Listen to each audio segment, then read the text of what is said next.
ಸಮಯಸಾರ ಭಾಗ 10 ಸಮಯಸಾರ ಭಾಗ 10 ಶ್ರೀ ಋಷಭನಾಥರಿಂದ ವರ್ಧಮಾನರವರೆಗೆ 24 ತೀರ್ಥಂಕರರಿಗೆ ಜಯವಾಗಲಿ, ನನ್ನ ಸಮಸ್ತ ಗುರುಗಳಿಗೆ ಜಯವಾಗಲಿ.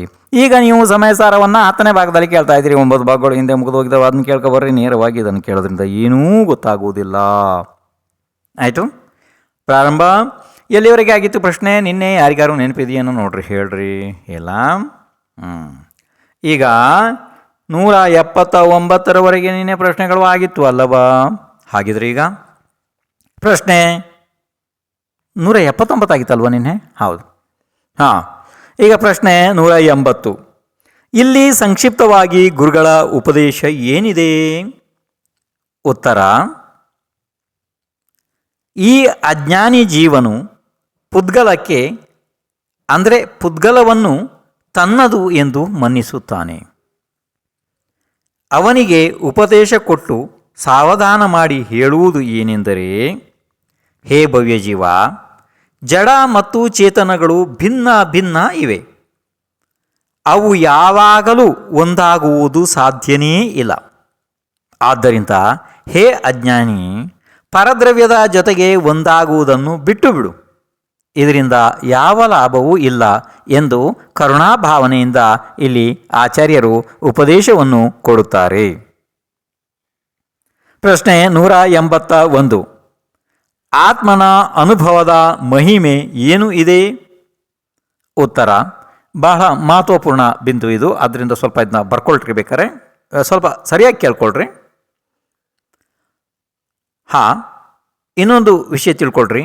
ಒಂದು ಗಳಿಗೆ ಅಂತ ಅಂದರೆ ಅದು 24 ನಿಮಿಷಗಳು. ಗೊತ್ತಾಯ್ತು ನಿಮಗೆ? 2 ಗಳಿಗೆ ಅಂದರೆ ಎಷ್ಟಾಯ್ತಪ್ಪ? 48 ನಿಮಿಷಗಳು ಆದವು ಅಲ್ಲವಾ? ಹಾಂ, ಈಗ ಇದು ನೆನಪಾಯ್ತಲ್ಲ ನಿಮಗೆ? ಹಾಂ, ಈಗ ಇದನ್ನು ನೇರವಾಗಿ ನಾನು ಹೇಳ್ತಾ ಹೋಗ್ತೀನಿ, ಕೇಳ್ರಿ. ಗೊತ್ತಾಯ್ತಲ್ಲ ಇದೀಗ? 1 ಗಳಿಗೆ ಅಂದರೆ 24 ನಿಮಿಷ, 2 ಗಳಿಗೆ ಅಂದರೆ 48 ನಿಮಿಷ ಆಯಿತು ಅಲ್ವಾ? ಹಾಂ, ಈಗ ಪ್ರಶ್ನೆ ಏನಿತ್ತು? ಮತ್ತು ನೀವು ಬೇರೆ ಏನಾರು ಹೇಳೋದಕ್ಕೆ ಹೋದ್ಕೊಳ್ಳಿ, ನೀವೇನು ಮಾಡ್ತೀರಿ? ಮೂಲ ಪ್ರಶ್ನೆಯನ್ನೇ ಮರೆತು ಬಿಡ್ತೀರಿ. ಅದಕ್ಕೆ ನನಗೇನು ಬೇರೆ ಹೇಳಬೇಕು, ನಿಮಗೆ ಪ್ರಶ್ನೆಯನ್ನು ನೇರವಾಗಿ ಹೇಳಬೇಕು. ಪ್ರಶ್ನೆಯನ್ನು ನಾನು ಹೇಳಿದ್ರೆ ನೇರವಾಗಿ ಹೇಳ್ತಾ ಹೋದರೆ ಅದು ಪಾಠ ಓದ್ಕೊಂಡು ಹೋದಾಗೆ ಆಗ್ತದೆ. ಹಾಗೆ ಆಗಬಾರ್ದಲ್ವಾ? ಇರಲಿ, ಪ್ರಶ್ನೆ ಇನ್ನೊಂದು ಸಲ ಕೇಳ್ರಿ. ಪ್ರಶ್ನೆ 181. ಆತ್ಮನ ಅನುಭವದ ಮಹಿಮೆ ಏನಿದೆ? ಇದಕ್ಕೆ ಉತ್ತರ ಕೇಳ್ರಿ.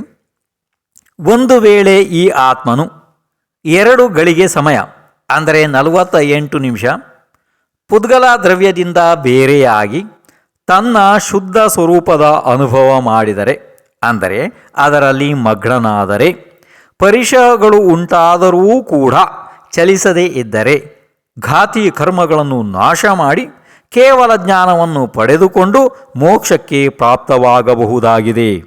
ಹೀಗೆ ಆತ್ಮಾನುಭವದ ಮಹಿಮೆ ಇದೆ ಎಂದ ಮೇಲೆ ಮಿಥ್ಯಾತ್ವದ ನಾಶವಾಗಿ ಸಮ್ಯಕ್ ದರ್ಶನದ ಪ್ರಾಪ್ತಿಯಾಗುವುದಂತೂ ಸುಲಭವಾಗಿದೆ.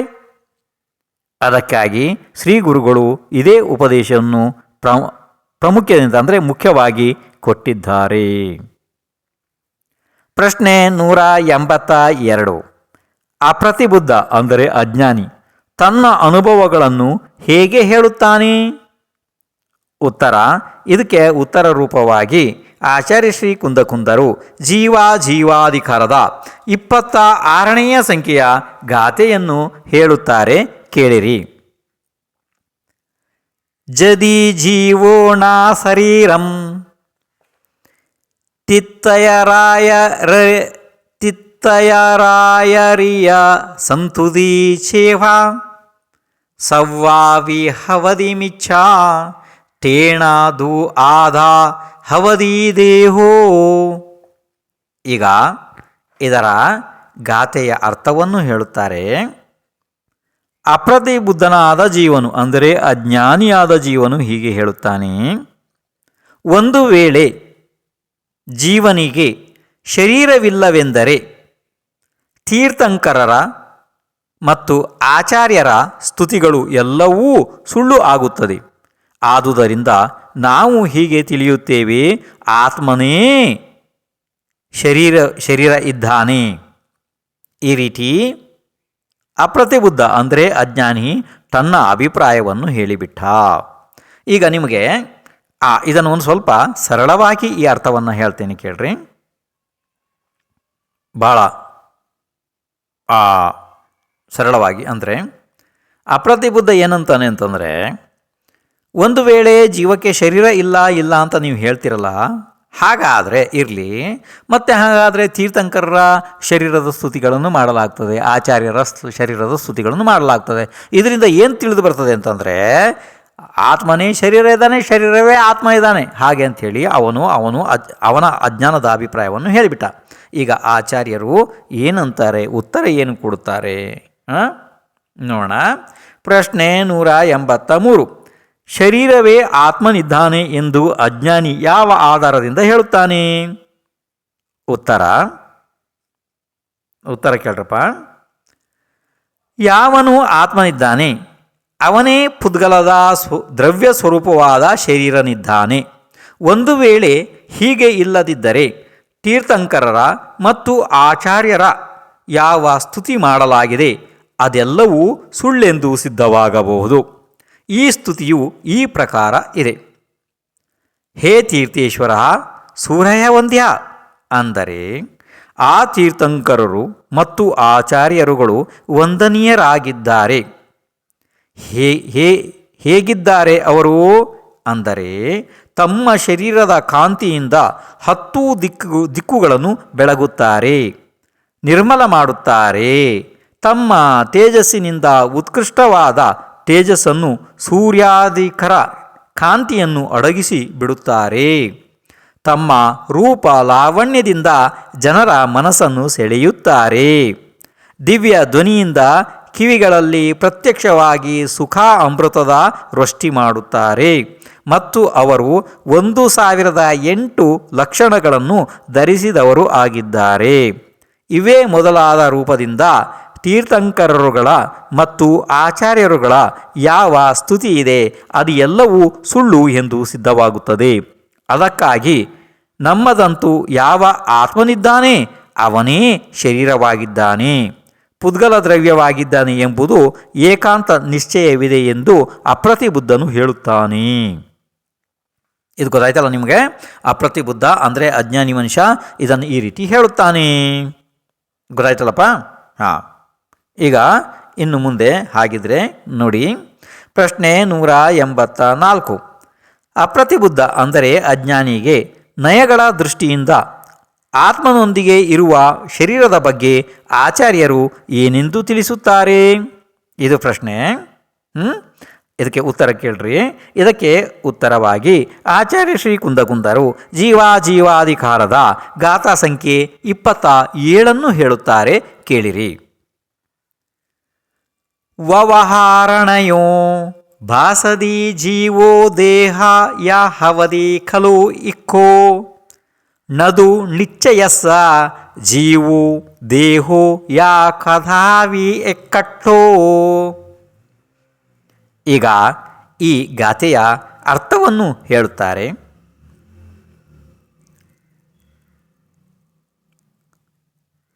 ವ್ಯವಹಾರ ನಯವಂತೂ ಹೀಗೆ ಹೇಳುತ್ತದೆ, ಜೀವ ಮತ್ತು ಶರೀರವು ಒಂದೇ ಇರುತ್ತದೆ. ಮತ್ತು ನಿಶ್ಚಯ ನಯವು ಹೀಗೆ ಹೇಳುತ್ತದೆ, ಜೀವ ಮತ್ತು ಶರೀರ ಈ ಎರಡೂ ಎಂದೂ ಒಂದು ಪದಾರ್ಥವಾಗುವುದು ಸಾಧ್ಯವೇ ಇಲ್ಲ. ಈಗ ಇದು ಗಾಥೆಯ ಅರ್ಥ ಆಯ್ತಲ್ಲ ನಿಮಗೆ? ಇನ್ನು ಮುಂದೆ ಕೇಳ್ರಿ. ಪ್ರಶ್ನೆ 185. ಅನ್ಯ ವಸ್ತು ಆತ್ಮನಲ್ಲಿ ಏಕೆ ಬೆರೆತಿದೆ? ಉತ್ತರ. ಯಾವ ರೀತಿಯಾಗಿ ಬಂಗಾರ ಮತ್ತು ಬೆಳ್ಳಿಯನ್ನು ಕರಗಿಸಿ ಒಂದು ಗಟ್ಟಿ ಮಾಡಲಾಗುತ್ತದೆ, ಅದೇ ರೀತಿ ಒಂದೇ ಕ್ಷೇತ್ರದಲ್ಲಿ 2 ದ್ರವ್ಯ ಇದ್ದರೂ ಕೂಡ ಅವು ಬೇರೆ ಬೇರೆಯೇ ಇವೆ. ಇದು ನಿಮಗೆ ಗೊತ್ತಾಗ್ತಾ ಇದೆ? ಏನು ಗೊತ್ತಾಯ್ತು ನಿಮಗೆ? ನೋಡ್ರಿ, ಈಗ ಒಂದೊಂದು ಸಲ ಏನು ಮಾಡ್ತಾರೆ ಅಂತಂದರೆ, ಬಂಗಾರ ಬೇರೆ ದ್ರವ್ಯ ಇದೆ, ಇದು ನಿಮ್ಗೆ ಗೊತ್ತಿದೆ ಅಲ್ವಾ? ಬೆಳ್ಳಿ ಬೇರೆ ದ್ರವ್ಯ ಇದೆ, ಆದರೂ ಕೂಡ ಅವು ಎರಡನ್ನು ಕರಗಿಸಿ ಒಂದೇ ಗಟ್ಟಿಯಾಗಿ ಮಾಡಲಾಗುತ್ತದೆ. ಇದು ನಿಮಗೆ ಅನುಭವದಲ್ಲಿ ಇದೆಯಲ್ವಾ? ಹಾಂ. ಆದರೂ ಕೂಡ ಒಂದೇ ಗಟ್ಟಿ ಇದ್ದರೂ ಕೂಡ ಅದು ಬಂಗಾರವೇ ಇದೆ, ಬೆಳ್ಳಿಯೇ ಇದೆ ಅಲ್ವಾ? ಅದನ್ನು ಮತ್ತೆ ಕರಗಿಸಿ ಬೇರೆ ಮಾಡಲಾಗುತ್ತದೆ. ನಿಮಗೆ ಗೊತ್ತಿದೆಯಲ್ಲ ಈ ಪ್ರಕ್ರಿಯೆ? ಅದೇ ರೀತಿ ನೀವಿಲ್ಲಿ ದೇಹ ಮತ್ತು ಆತ್ಮನನ್ನು ತಿಳಿಯಬೇಕು. ಗೊತ್ತಾಯ್ತು. ಹಾಗಂತೇಳಿ ಇಲ್ಲಿ ಮುಖ್ಯ ರೂಪದಲ್ಲಿ ಅವರು ಹೇಳ್ತಿದ್ದಾರೆ ಆಚಾರ್ಯರು. ಇನ್ನು ಪ್ರಶ್ನೆ 186, ವ್ಯವಹಾರ ನಯದಿಂದ ಆತ್ಮ ಶರೀರಗಳ ಏಕತ್ವ ಇದೆಯೇ? ಉತ್ತರ ಇದೆ. ಆದರೆ ನಿಜವಾದ ವಸ್ತು ಸ್ವರೂಪ ನಿಶ್ಚಯ ನ್ಯಾಯದಿಂದ ನೋಡಬೇಕಾಗ್ತದೆ. ನೋಡಿ, ಇಲ್ಲಿ ವ್ಯವಹಾರ ನಯದಿಂದ ನೋಡಿದರೆ ಇದೆ, ಆದರೆ ನಿಶ್ಚಯ ನ್ಯಾಯದಿಂದ ನೋಡಿದರೆ ಇಲ್ಲ. ಜೀವ ಮತ್ತು ಶರೀರ ಅತ್ಯಂತ ಭಿನ್ನ ಭಿನ್ನ ವಸ್ತು ಇದ್ದಾವೆ. ಪ್ರಶ್ನೆ 187, ತೀರ್ಥಂಕರರ ದೇಹದ ಸ್ತುತಿ ಯಾವ ನಯದಿಂದ ಸಿದ್ಧವಾಗುತ್ತದೆ? ಇದು ನಿಮಗೆ ಪ್ರಶ್ನೆ ಗೊತ್ತಾಯ್ತೇನು? ಗೊತ್ತಾಗ್ತಿದೆ ಪ್ರಶ್ನೆ. ಅಂದರೆ ತೀರ್ಥಂಕರರ ದೇಹದ ಸ್ತುತಿಯನ್ನು ಮಾಡಲಾಗುತ್ತದೆ ಅಲ್ವಾ? ಎಲ್ಲ ಭಾಳ ಭಕ್ತಿಗಳು ಇದ್ದಾವೆ, ಬೇರೆ ಬೇರೆ ಪ್ರಕಾರದವೆಲ್ಲ ಭಾಳ ಇದ್ದಾವೆ. ಆದರೆ ಈ ತೀರ್ಥಂಕರರ ದೇಹದ ಸ್ತುತಿ ಯಾವ ನಯದಿಂದ ಸಿದ್ಧವಾಗುತ್ತದೆ? ಇದರ ಉತ್ತರವನ್ನು ನೋಡೋಣ ಇಲ್ಲೀಗ ಅಲ್ವಾ? ಉತ್ತರ, ಇದು ಕೇವಲ ವ್ಯವಹಾರ ನಯದಿಂದ ಮಾತ್ರ ಸಿದ್ಧ ಆಗುತ್ತದೆ. ಈಗ ಪ್ರಶ್ನೆ ಅಂತಂದರೆ, ಸಾಧುಗಳು ಕೇವಲಿ ಭಗವಂತರ ಶರೀರದ ಸ್ತುತಿ ಮಾಡುವ ಉದ್ದೇಶ ಏನು ಇದೆ? ಇದಕ್ಕೆ ಉತ್ತರವಾಗಿ ಆಚಾರ್ಯ ಶ್ರೀ ಕುಂದಕುಂದರು ಸಮಯಸಾರ ಮಹಾಶಾಸ್ತ್ರದ ಜೀವಾಧಿಕಾರದ 28ನೇ ಸಂಖ್ಯೆಯ ಗಾಥೆಯನ್ನು ಹೇಳುತ್ತಾರೆ, ಕೇಳ್ರಿ. ಇಣ ಮಣ್ಣಂ ಜೀವಾದು ದೇಹಂ ಪುಗ್ಗಲಮಯಂ ತುಣಿತು ಮುನಿ ಮಣ್ಣಾದಿವು ಸಂತುದೋ ವಂದಿದೋ ಮಯೇ ಕೇವಲೇ ಭಯವಂ. ಇದರ ಅರ್ಥವನ್ನು ಕೇಳ್ರಿ. ಜೀವನಿಂದ ಭಿನ್ನವಾದ ಈ ಪುದ್ಗಲಮಯ ಶರೀರದ ಸ್ತುತಿ ಮಾಡಿ ಸಾಧುಗಳು ಹೀಗೆ ಮನ್ನಿಸುತ್ತಾರೆ, ನನ್ನಿಂದ ಕೇವಲಿ ಭಗವಂತರು ಸ್ತುತಿಸಲ್ಪಟ್ಟರು ಮತ್ತು ವಂದಿಸಲ್ಪಟ್ಟರು. ಪ್ರಶ್ನೆ 188, ವ್ಯವಹಾರ ಮತ್ತು ನಿಶ್ಚಯ ನಯದಿಂದ ತೀರ್ಥಂಕರರ ಸ್ತುತಿ ಹೇಗೆ ಇರುತ್ತದೆ? ಉತ್ತರ ನೋಡಿ ಇಲ್ಲೀಗ. ಬೆಳ್ಳಿಯ ಶ್ವೇತತ್ವ ಗೊತ್ತಾಗ್ತದೆ ನಿಮಗೆ. ಶ್ವೇತತ್ವ ಅಂದರೆ ಗೊತ್ತಾಗ್ತದೆ, ಅಂದರೆ ಬಿಳಿ ಬಣ್ಣ. ಬೆಳ್ಳಿಯ ಶ್ವೇತತ್ವ ಗುಣದಿಂದ ಬಂಗಾರವನ್ನು ಶ್ವೇತವೆಂದು ಕರೆಯುವುದು ವ್ಯವಹಾರ ಮಾತ್ರ ಇದೆ. ನಿಶ್ಚಯವಾಗಿ ನೋಡಿದರೆ ಶ್ವೇತತ್ವವು ಬಂಗಾರದ ಗುಣವಲ್ಲ, ಬಂಗಾರದ ಗುಣ ಹಳದಿ ಇದೆ. ಅದೇ ಪ್ರಕಾರ ಶುಕ್ಲ ರಕ್ತ ಆದಿ ಅಂದರೆ ಬಿಳಿ ರಕ್ತ, ಯಾಕೆಂದರೆ ತೀರ್ಥಂಕರರಿಗೆ ಬಿಳಿ ರಕ್ತ ಇರ್ತದಲ್ಲ, ಶರೀರದ ಗುಣಗಳಿವೆ. ಅದರ ಸ್ತುತಿಯಿಂದ ತೀರ್ಥಂಕರ ಕೇವಲಿ ಪುರುಷರು ಶುಕ್ಲರಿದ್ದಾರೆ, ರಕ್ತರಿದ್ದಾರೆ ಎಂದು ಸ್ತವನ ಮಾಡುವುದು ವ್ಯವಹಾರ ಮಾತ್ರವೇ ಇರುತ್ತದೆ. ನಿಶ್ಚಯದಿಂದ ವಿಚಾರ ಮಾಡಿದರೆ ಶುಕ್ಲ ರಕ್ತತ್ವಾದಿಗಳು ತೀರ್ಥಂಕರ ಕೇವಲಿ ಪುರುಷರ ಸ್ವಭಾವ ಅಲ್ಲ. ಈ ಪ್ರಕಾರವಾಗಿ ನಿಶ್ಚಯ ನಯದಿಂದ ಶರೀರ ಸ್ತವನವನ್ನು ಅಂದರೆ ಶರೀರದ ಸ್ತವನದಿಂದ ಆತ್ಮದ ಸ್ತವನವು ಆಗುವುದಿಲ್ಲ. ಇನ್ನು ಪ್ರಶ್ನೆ 189, ವ್ಯವಹಾರ ನಯವನ್ನಂತೂ ಅಸತ್ಯಾರ್ಥವೆಂದು ಹೇಳಿದೆ, ಅಂದರೆ ಸುಳ್ಳು ಅಂತ ಹೇಳಿದೆ. ಶರೀರವು ಜಡವಿದೆ ಅಂದ ಮೇಲೆ ವ್ಯವಹಾರಾಶ್ರಿತವಾದ ಜಡದ ಸ್ತುತಿ ಮಾಡುವುದರ ಫಲ ಏನು? ನೋಡಿ, ನಿಮಗೆ ಪ್ರಶ್ನೆ ಅರ್ಥ ಆಯಿತು. ಬೇಕಾದ್ರೆ ಪ್ರಶ್ನೆಯನ್ನು ಇನ್ನೊಂದು ಸ್ವಲ್ಪ ಇದನ್ನು ಸರಳ ಮಾಡಿ ಹೇಳಿ, ಭಾಳ ಸರಳ ಮಾಡಿ ಹೇಳ್ತೀನಿ ಕೇಳ್ರಿ, ಸರಳ ಮಾಡಿ.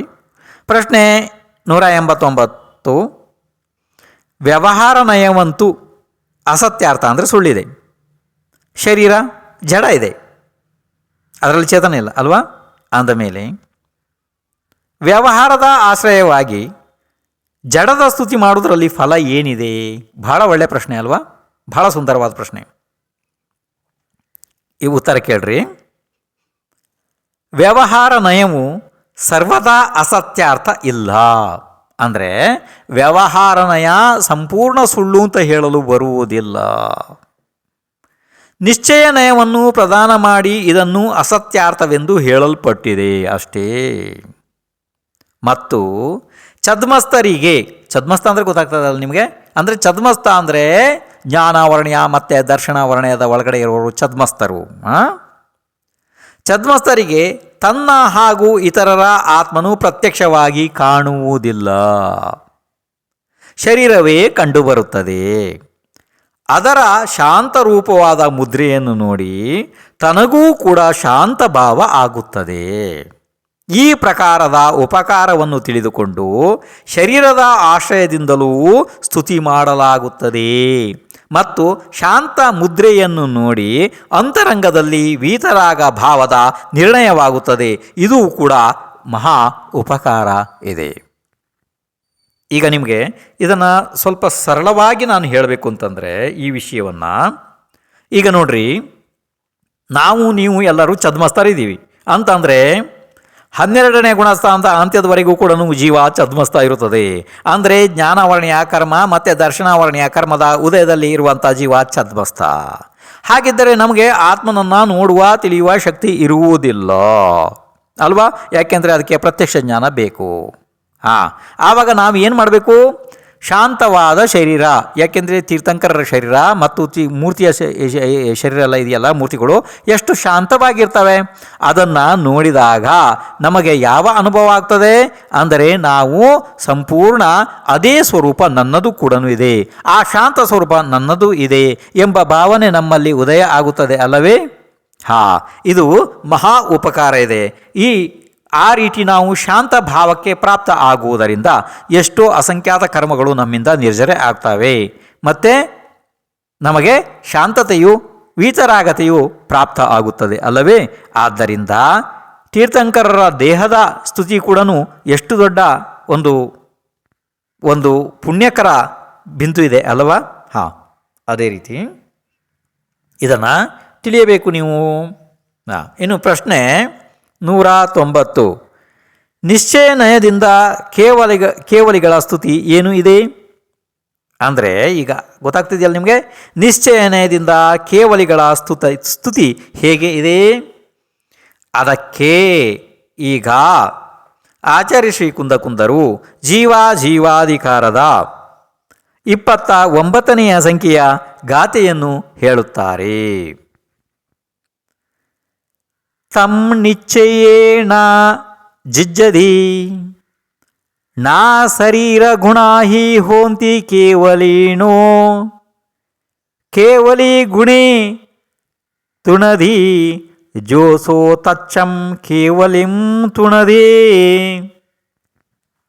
ಈಗ ಈ ಗಾಥೆಯ ಅರ್ಥ ನೋಡ್ರಿ. ಆ ಸ್ತುತಿಯು ನಿಶ್ಚಯ ನಯದಲ್ಲಿ ಯೋಗ್ಯವಲ್ಲ. ಯಾಕೆಂದರೆ ಶರೀರದ ಗುಣಗಳು ಕೇವಲಿಯ ಗುಣಗಳು ಆಗುವುದಿಲ್ಲ. ಯಾವನು ಕೇವಲಿಯ ಗುಣಗಳನ್ನು ಸ್ತುತಿ ಮಾಡುತ್ತಾನೆ ಅವನೇ ನಿಶ್ಚಯದಿಂದ ಕೇವಲಿಗಳನ್ನು ಸ್ತುತಿಸುತ್ತಾನೆ. ಪ್ರಶ್ನೆ 191. ತೀರ್ಥಂಕರರ ಗುಣಗಳ ಸ್ತುತಿ ನಿಶ್ಚಯನಯದಿಂದ ಹೇಗೆ ಇರುತ್ತದೆ? ಉತ್ತರ: ಹೇಗೆ ಬಂಗಾರದಲ್ಲಿ ಬೆಳ್ಳಿಯ ಬಿಳಿ ಬಣ್ಣ ಅಂದರೆ ಶುಕ್ಲತ್ವ ಗುಣದ ಅಭಾವವಿದೆ, ಅದರಿಂದ ನಿಶ್ಚಯವಾಗಿ ಶುಕ್ಲತ್ವದಿಂದ ಬಂಗಾರದ ಹೆಸರು ಆಗುವುದಿಲ್ಲ. ಬಂಗಾರದ ಪೀತತ್ವಾದಿ ಗುಣಗಳಿಂದಲೇ ಬಂಗಾರದ ಹೆಸರು ಆಗುತ್ತದೆ. ಅದೇ ಪ್ರಕಾರ ತೀರ್ಥಂಕರ ಕೇವಲಿ ಪುರುಷರಲ್ಲಿ ಶರೀರದ ಶುಕ್ಲತ್ವ, ರಕ್ತತ್ವ ಆದಿ ಗುಣಗಳ, ಶುಕ್ಲತ್ವ ಅಂದರೆ ಇಲ್ಲಿ ಬಿಳಿ ಮತ್ತು ರಕ್ತ ಕೆಂಪು, ಶುಕ್ಲತ್ವ ರಕ್ತತ್ವ ಆದಿ ಗುಣಗಳ ಅಭಾವ ಇದೆ. ಆದ್ದರಿಂದ ನಿಶ್ಚಯವಾಗಿ ಶರೀರದ ಗುಣಗಳ ಸ್ತುತಿಯಿಂದ ತೀರ್ಥಂಕರ ಕೇವಲಿಗಳ ಅಂದರೆ ತೀರ್ಥಂಕರ ಕೇವಲಿ ಪುರುಷರ ಸ್ತವನ ಆಗುವುದಿಲ್ಲ. ತೀರ್ಥಂಕರ ಕೇವಲಿ ಪುರುಷರ ಗುಣಗಳ ಸ್ತುತಿಯಿಂದಲೇ ಕೇವಲಿಗಳ ಸ್ತುತಿ ಆಗುವುದು. ಈ ರೀತಿ ನಿಶ್ಚಯನಯದ ಕಥನ ಇರುತ್ತದೆ. ಪ್ರಶ್ನೆ 192. ಆತ್ಮನಂತೂ ಶರೀರದ ಅಧಿಷ್ಠಾತ, ಅಂದರೆ ಶರೀರದ ಒಳಗೆಯೇ ಇರುವುದರಿಂದ ಶರೀರದ ಸ್ತುತಿಯಿಂದ ಆತ್ಮನ ಸ್ತುತಿಯು ನಿಶ್ಚಯದಿಂದ ಅದೇಕೆ ಉಚಿತ ಆಗುವುದಿಲ್ಲ? ಅಂದರೆ ಪ್ರಶ್ನೆ ಇನ್ನೊಂದು ಸಲ ಕೇಳ್ರಿ. ಆತ್ಮನಂತೂ ಶರೀರದ ಅಧಿಷ್ಠಾತ, ಅಂದರೆ ಶರೀರದ ಒಳಗೆ ಇರುವುದರಿಂದ ಶರೀರದ ಸ್ತುತಿಯಿಂದ ಆತ್ಮನ ಸ್ತುತಿಯು ನಿಶ್ಚಯದಿಂದ ಏಕೆ ಆಗೋದಿಲ್ಲ? ಏಕೆ ಆಗಲ್ಲ? ಆಗಬೇಕಲ್ಲ. ಹೀಗೆ ಪ್ರಶ್ನೆ ಕೇಳಲಾಗಿದೆ. ಇದಕ್ಕೆ ಆಚಾರ್ಯ ಶ್ರೀ ಕುಂದಕುಂದರು ಜೀವಾಧಿಕಾರದ 30ನೆಯ ಸಂಖ್ಯೆಯ ಗಾಥೆಯನ್ನು ಹೇಳಲಿದ್ದಾರೆ. ಆದರೆ ಏನು ಮಾಡುವುದು, ಇದು ಭಾಳ ಮಹತ್ವಪೂರ್ಣ ಇತ್ತು ಬಿಂದು. ಆದರೆ ಈಗ ಅದನ್ನು ಹೇಳುವ ಸಮಯ ನನಗೆ ಯಾಕೋ ಕಾಣ್ತಾ ಇಲ್ಲ. ನೀವಿನ್ನು ನಾಳೆಯ ಭಾಗದಲ್ಲಿ ಬಂದು ಕೇಳಬೇಕಾಗ್ತದೆ.